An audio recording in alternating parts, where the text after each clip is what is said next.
Shalom y bienvenidos a Vía Haftaj Israel, una frase hebrea que significa amarás a Israel. Esperamos que se queden con nosotros, ya que nuestro maestro, el Dr. Baruch, nos compartirá una enseñanza expositiva de la Biblia.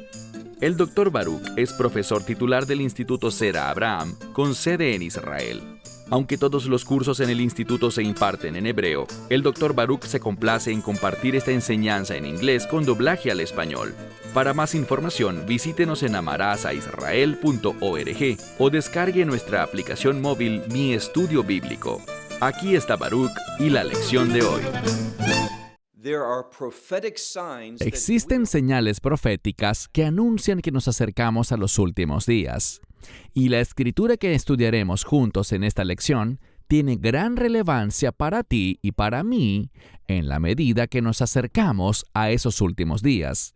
Una de las cosas que debemos entender es que Dios está preparando a su pueblo para que podamos ser hallados fieles, como dice el libro de Apocalipsis, para que la novia pueda efectivamente prepararse a sí misma de una manera que el novio, y por supuesto me refiero al más grandioso de los novios, el Mesías mismo, que Él esté complacido con la iglesia, con su novia. Y uno de los principios más importantes que debemos recordar en la medida que nos acercamos y entramos a los últimos días es a depender de Él para todas las cosas. En la porción de las Escrituras que estudiaremos hoy, el Mesías estará enviando a 70 individuos de dos en dos. Estoy consciente de que algunas traducciones dicen que envió a 72 personas, pero este no es más que otro desacuerdo entre el Nuevo Testamento griego de Nestle Aland y el Textus Receptus. Muchos sabrán que mi favorito es el Textus Receptus, que dice que fueron 70 personas, y la versión Reina Valera también coloca ese número. Otras traducciones más modernas dirán que fueron 72 enviados.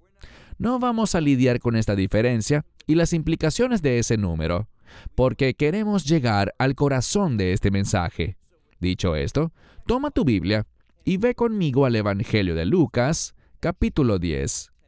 Libro de Lucas, capítulo 10. El Mesías ha venido enseñando sobre vivir comprometidos con el reino de Dios y demostrar ese compromiso con nuestra conducta y acciones. Esto es algo de máxima importancia. Vamos a ver, en la medida que nos acercamos a los últimos días, que más y más las personas se verán presionadas a pensar como piensa el mundo, teniendo una perspectiva mundana.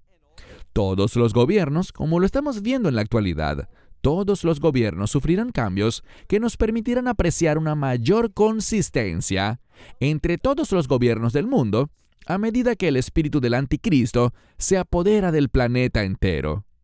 Y por lo tanto, debemos depender de Dios y demostrar un compromiso total y absoluto con Él. ¿De qué manera? Obedeciendo su palabra. No solamente prestándole atención a la Biblia para las cosas más grandes, sino siendo fieles en lo más pequeño también. Vayan conmigo al verso 1 del capítulo 10, que dice: Después de estas cosas, designó el Señor también a otros 70, a quienes envió. Y aquí está lo más importante. La mayoría de las Biblias eliminan o ignoran la siguiente palabra. Se trata del término griego ana, que significa hacia arriba. El Mesías, y noten que Él es llamado el Señor aquí, hablando de su autoridad absoluta, su poder, su soberanía. El Mesías también designó a otros 70 individuos. Y Él los envió, pero lo importante y lo que el texto bíblico enfatiza en su idioma original es que Él los envió hacia arriba. ¿Por qué arriba? Bien, porque el término arriba habla de un llamado de lo alto, superior, supremo, como dice Pablo en Filipenses 3. Pero una cosa hago, olvidando lo que está atrás, es decir, esas fallas, esos pecados. ¿Por qué? Porque si has aceptado el Evangelio, todo eso ha quedado atrás. Ya Dios no recordará nada de eso. Me encanta ese pasaje del Nuevo Pacto. No solo dice que perdonará todos nuestros pecados, sino que no los recordará jamás. Vaya que son buenas noticias. Por tanto dice, yo prosigo, Pablo hablando, hacia ese supremo llamamiento. Y esto es lo que vemos aquí. Ese supremo llamamiento tiene grandes implicaciones.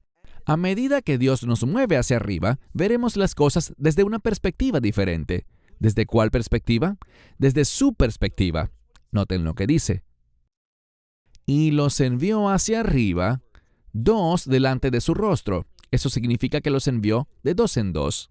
Hacia toda ciudad y hacia todo lugar a donde él había de ir. Entonces ellos estaban preparando el camino.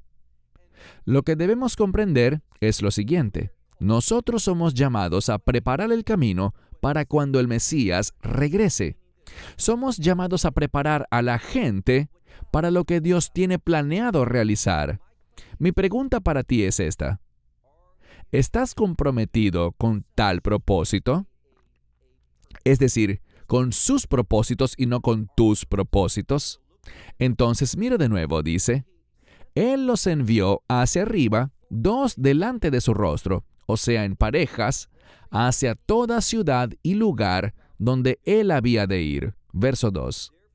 Por tanto les dijo, la cosecha es mucha. Algunas Biblias dirán abundante, y está bien. Es un término que habla de grandeza, de abundancia, y eso significa que el Evangelio produce un resultado abundante.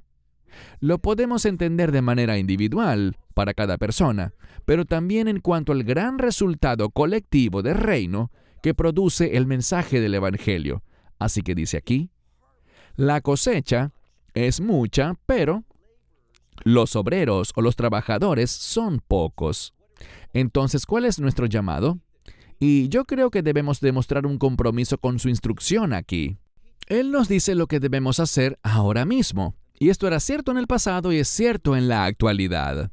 Los que están comprometidos de verdad con los propósitos del reino, en comparación con toda la comunidad de creyentes, son pocos.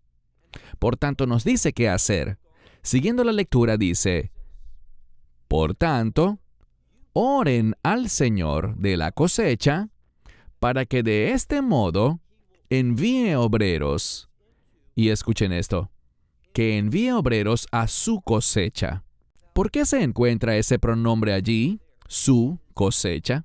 El término su nos dice que cualquiera que pretenda ser parte de esa cosecha, y por cierto, es una cosecha de reino, nos dice que ellos solo podrán ser parte de la cosecha por medio de Él. Necesitan tener una relación personal con Él, y solamente hay una forma de tener esa relación y ser parte de esa cosecha de reino.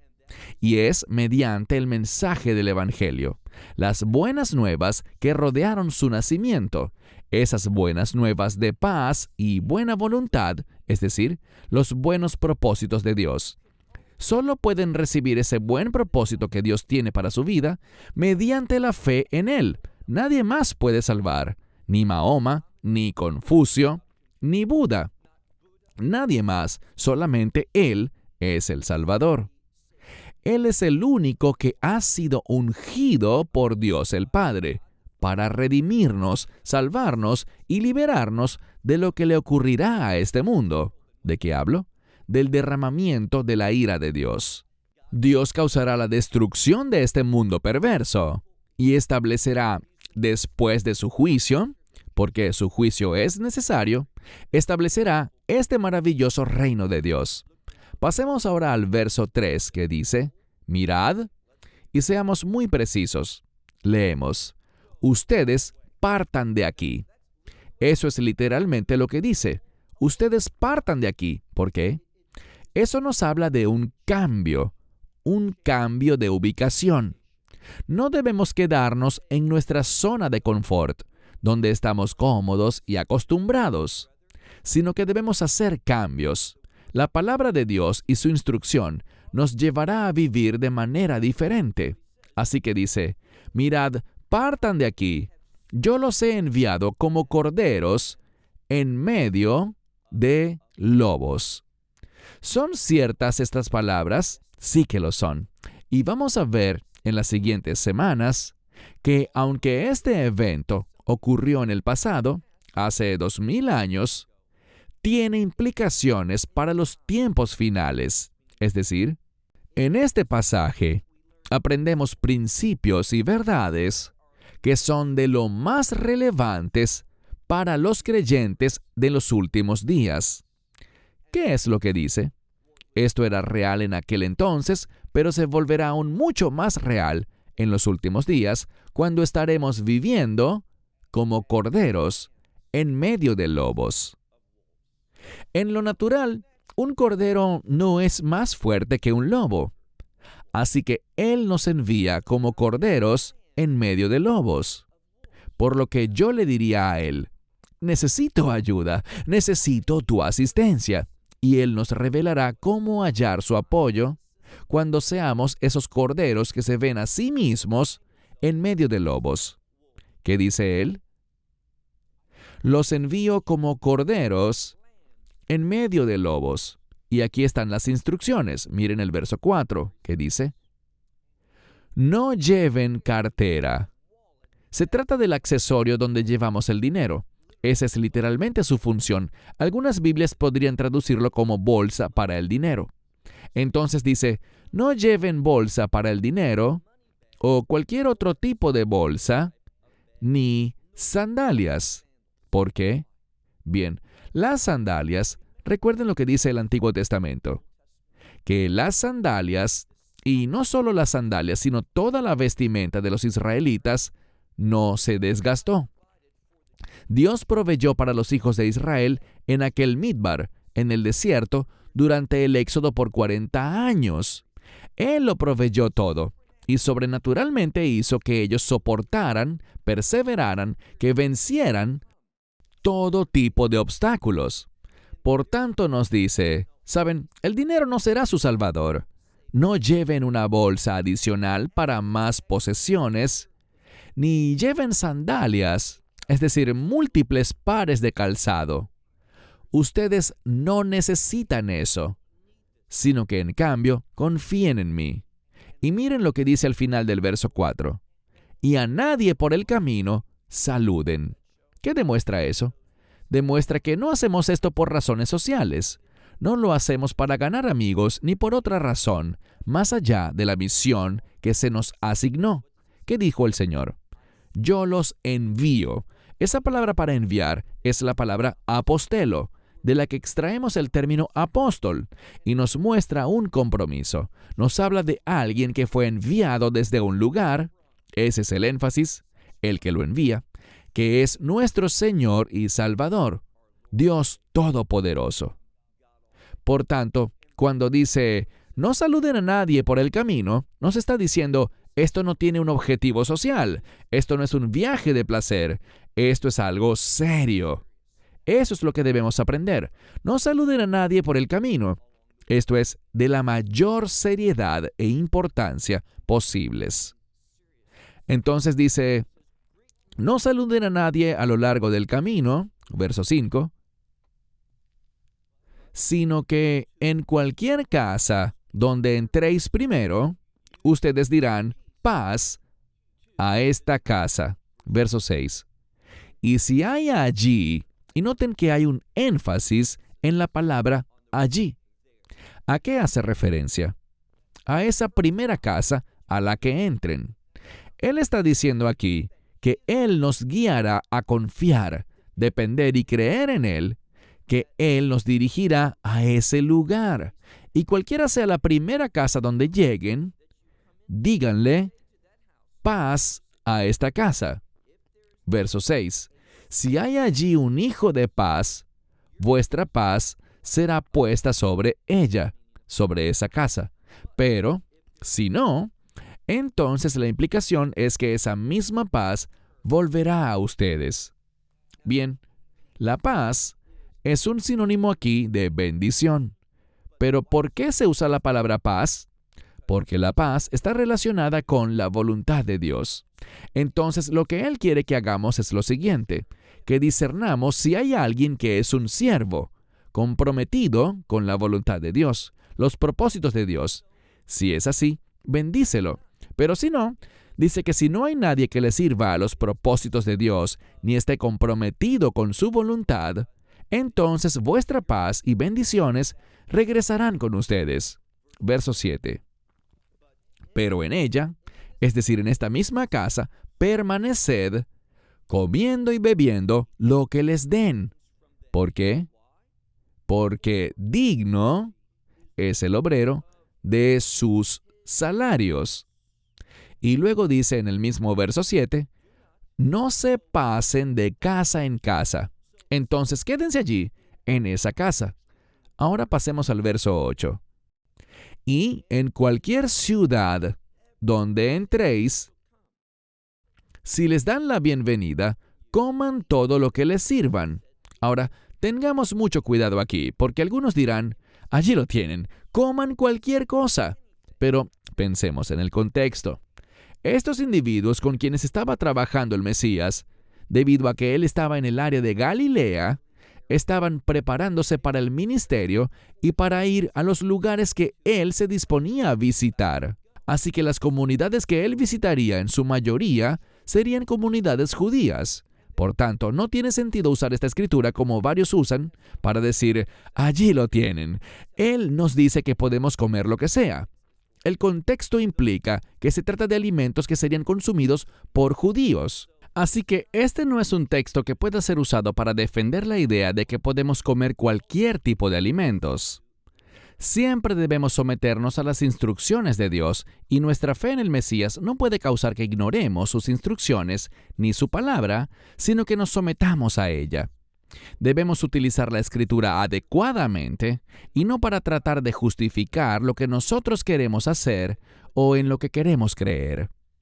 Entonces dice, a donde les den la bienvenida, coman lo que les pongan delante. Verso 9. Ahora, en tal ciudad donde están supliendo tus necesidades y donde te están dando la bienvenida, ustedes son llamados ¿a qué? Que vuestra paz esté sobre ellos. Bendíganlos. Y noten lo que dice, verso 9. Y ustedes sanen a los enfermos en ella, es decir, en esa ciudad. Sanen a los enfermos y díganles, el reino de Dios se ha acercado a ustedes. Bien, esta es una invitación, es una proclamación para que todo el pueblo conozca el carácter de ese reino. ¿Qué acabamos de leer? Sanad a los que están enfermos o débiles en la ciudad. Este término para débil o enfermo tiene que ver con algo que no está en orden, que no es apropiado. Lo que esto nos enseña, y lo he dicho muchas veces, es que los milagros son las ayudas visuales de Dios. Los milagros son hechos con el fin de instruirnos. No es simplemente porque exista una necesidad. Él ciertamente satisface necesidades, pero hay un propósito central, y ese propósito central es que aprendamos algo. Que el reino de Dios viene y que el reino de Dios no debe ser esperado en este mundo. Este es su ministerio, a lo que Él está invitando a la gente. ¿Qué dice Él? Que el reino de Dios se ha acercado a ustedes. Esta restauración a la voluntad de Dios es posible. Este será el carácter de ese reino. El reino de Dios reflejará perfectamente el orden y la voluntad de Dios. Una aplicación práctica para nosotros, muy sencilla, es que ahora, habiendo sido salvos, mi vida debe testificar y demostrarle a otros sobre el orden de Dios y la restauración de Dios en mi vida, que estoy viviendo a la luz de su voluntad y propósitos. Eso es lo que la Escritura nos está ordenando. Mira ahora el verso 10. Mas en la ciudad donde entren y no les den la bienvenida, ¿qué dice? Salgan a las calles de esa ciudad, de ese lugar, y digan, verso 11, el polvo que se adhirió a nosotros de su ciudad, los sacudimos, oigan bien, contra ustedes. ¿Qué demuestra eso? Una separación, un rechazo.